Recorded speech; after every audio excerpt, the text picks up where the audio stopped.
विधानसभा चुनाव के रण के बीच जनता की नब्ज टटोलने राजस्थान पत्रिका समूह के प्रधान संपादक गुलाब कोठारी की राजस्थान में जनगणमन यात्रा का दूसरा चरण बुधवार को शुरू हुआ।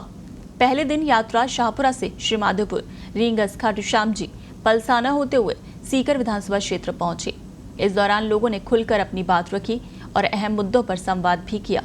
कोठारी सीकर सांसद सुमेधानंद सरस्वती, सीकर विधायक राजेंद्र पारीक, पूर्व विधायक झावर सिंह खर्रा, भाजपा जिलाध्यक्ष पवन मोदी, पीसीसी सदस्य बालेंद्र सिंह शेखावत सहित विभिन्न संगठनों के पदाधिकारियों के साथ आमजन से रूबरू हुए। पत्रिका समूह के प्रधान संपादक कोठारी ने गांव में ग्रास रूट तक पहुंचकर आमजन से भी चुनावी फीडबैक लिया। कोठारी ने शाहपुरा विधानसभा क्षेत्र के पूर्व विधायकों सहित जनप्रतिनिधियों, सामाजिक कार्यकर्ताओं, नारी शक्ति और युवाओं से चर्चा की। लोगों ने उन्हें जयपुर तिराहे पर धीमी गति से चल रहे फ्लाईओवर कार्य की समस्या से भी अवगत कराया। इसी तरह श्रीमाधोपुर, रींगस, पलसाना और सीकर में भी अलग अलग वर्ग के लोगों से प्रमुख मुद्दों को लेकर उन्होंने संवाद किया।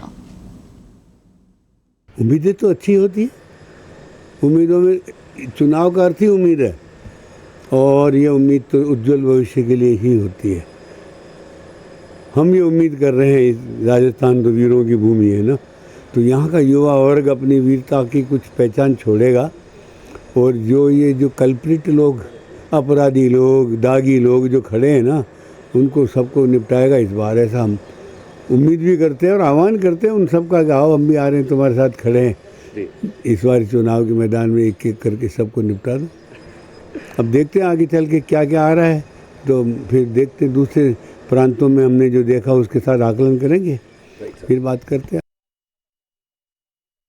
दीपावली का त्यौहार मना चुका है देश और अब लोकतंत्र के उत्सव के लिए तैयार हो रहा है ये देश।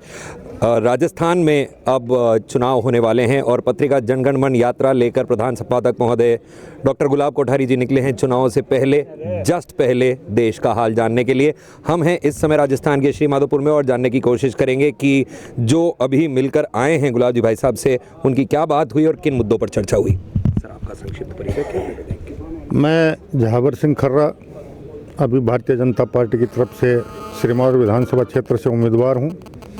मैं जिला परिषद सदस्य, 2 बार प्रधान और 13 से 18 तक विधायक रह चुका हूं। आज पत्रिका के जनगणमन में प्रधान संपादक कोठारी जी से पिछले 5 साल में पूरे प्रदेश में कानून व्यवस्था की जो स्थिति बद से बदतर हुई और विशेष रूप से श्रीमाधोपुर विधानसभा क्षेत्र में जो भय और आतंक का साया रहा, अपराध चरम पे रहा।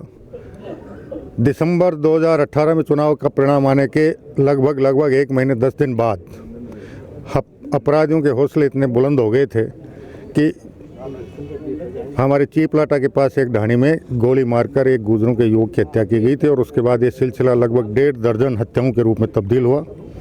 श्रीमाधोपुर विधानसभा क्षेत्र में कम से कम सैकड़ी बार गोली कांड हो चुके हैं, 1.5 दर्जन से ज़्यादा लूट और डकैती के काम हो चुके हैं और विकास के नाम पे जितना भेदभाव और भ्रष्टाचार हुआ है वो, अगर आप अभी अजीतगढ़ से श्रीमाधोपुर जिस रोड से आए हैं, जो केंद्रीय सड़क निधि अवसंरचना निधि के 100% भारत सरकार के पैसे से बनी है, जिसकी अनुमानित लागत 1 करोड़ रुपया प्रति किलोमीटर थी, सड़क बनी नहीं, उससे पहले सैकड़ों ठेकलियाँ उस पर लग गई। तो आपको विकास देखना हो तो थोड़े अंदर जाएंगे या शहर में जाएंगे, विकास में कितना भेदभाव और भ्रष्टाचार हुआ है। और विशेष रूप से पेयजल जैसे संवेदनशील मुद्दे पर प्रधानमंत्री जी का ड्रीम प्रोजेक्ट था जल जीवन मिशन, उसमें जिस प्रकार का भेदभाव और भ्रष्टाचार हुआ है उसकी आप ढूंढने से दूसरी जगह आपको मिसाल नहीं मिल पाएगी। इसकी ये पार्षद हूँ रीना चौधरी और मेरे को मेरी पूरी फैमिली सपोर्ट करती है और मैं तो अभी भी कांग्रेस को ही सपोर्ट करूँगी। मतदाताओं से आपका क्या अपील है, क्या निवेदन करेंगे?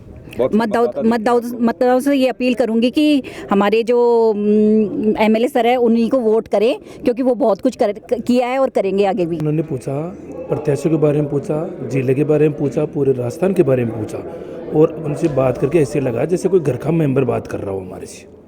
बिल्कुल पोलाइटी से अच्छे से बैठ के उन्होंने चाय भी पिलाई, हमारे को बैठ के चाय पी, उन्होंने नाश्ता करवाया और आराम से बराबर बिठा के बात की उन्होंने। इस बार के चुनाव में कौन से मुद्दे हैं जिन पर एक मतदाता का ध्यान जाना चाहिए? विकास के मुद्दों पे ध्यान जाना चाहिए। मेन चीज़ तो यही रहती है और हर यही चाहता है कि राजस्थान अपना प्रोग्रेस करे। जैसे विदेशों में जैसे चल रही है वैसा दिन कभी अपने राजस्थान का भी आए।